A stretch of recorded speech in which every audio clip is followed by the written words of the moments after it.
Christmas! We all love it. Everyone waits patiently for the month of December to come around, so we can start thinking about what gifts we're going to get, where we're going to go shopping for our friends and family, and what ornaments and trimmings will be hanging from the tree. Everyone feels festive, singing Christmas carols out in the cold, crisp weather, unless you live in California or Florida, or somewhere like that, in which case you can carol in your shorts. Lucky you!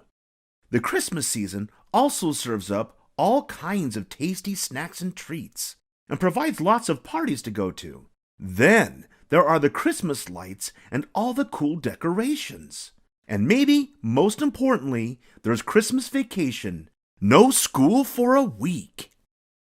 But aside from all the trappings of the holiday season, what exactly is Christmas? I mean, why are we doing all this celebrating? Does it have something to do with Santa Claus? The reindeer? Why does it happen in December? How did all of this start? To understand Christmas, the first step is to understand the word itself. The literal meaning of Christmas is Mass on Christ's Day.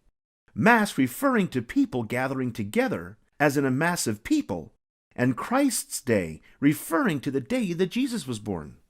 That's right. At its core, Christmas is a celebration of the birth of Jesus Christ, also known as the Messiah, the Savior, the Son of God, and many other names. It is commonly accepted that Jesus Christ was born on December 25th, which is why we celebrate on that day, though the exact date of his birth is not known for sure. For people who are Christians, Christmas is a very holy day and a religious celebration. But for others, Christmas is celebrated in a more secular or non-religious way. No matter how you commemorate Christmas, it's one of the most popular holidays in the world. A day when millions of people catch up with family, take time off from work or school, and exchange gifts and well wishes. In Germany, Christmas is known as Yule, which refers to the winter solstice, or the start of winter. It's called Navidad in Spanish, Natale in Italian, and Noël in French, which are all forms of the word nativity, meaning birth. So we know that Christmas is celebrated all over the world, but where was Jesus himself actually born? The birth of Jesus took place in a town called Bethlehem, south of Jerusalem, in a country now known as Israel.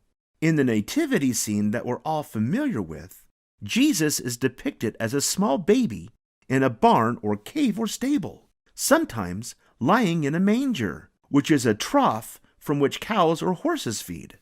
Jesus is usually seen surrounded by his mother, the Virgin Mary, his father Joseph, an angel, and the three magi, or wise men, who come bearing gifts such as gold, frankincense, which is a type of incense, and myrrh, which is an embalming oil. The gifts of the three wise men must be why we all give each other presents for Christmas. Though I don't know too many kids who'd be happy opening up a box of myrrh on Christmas morning. Maybe an Xbox with some myrrh on the side. While Christmas Day is December 25th, some people start their celebration earlier in the month, on the first Sunday of December, which is the beginning of Advent. During the Advent season, a candle is lit on each of the Sundays before Christmas, resulting in 4 candles total. There are many theories as to why December 25th became known as the day Christ was born. It does seem like the ideal day to celebrate because it gives us a chance to carry the holiday all the way through until New Year's Day, providing a whole week of vacation and fun. But as much as we love our resulting holiday season, that's probably not why it was chosen. A more common theory as to why Christmas is celebrated on the 25th of December is that there was a holiday in the Roman Empire that commemorated the sun starting to reappear and the amount of daylight beginning to increase. This celebration signaled spring would soon be on the way. Another explanation revolves around the theory that the world was created on the spring equinox, or March 21st. As that theory goes, 4 days later, on March 25th, light was created and Jesus was conceived, which means that 9 months later, or December 25th, Jesus would have been born. Either way, the New Testament never mentions an actual date. And it wasn't until about 220 AD that December 25th first got its designation as the day of Christ's birth. For many years, the birth of Christ was actually celebrated on January 6th, which was the day he was baptized. That day is known as the Epiphany. Everyone knows the song, "The 12 Days of Christmas," with the swans a-swimming and the lords a-leaping.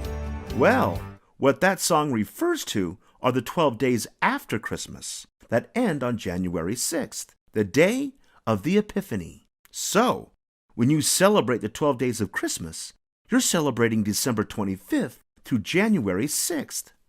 There are almost too many symbols and traditions associated with Christmas to explore here, but there are some main ones that we can dive into.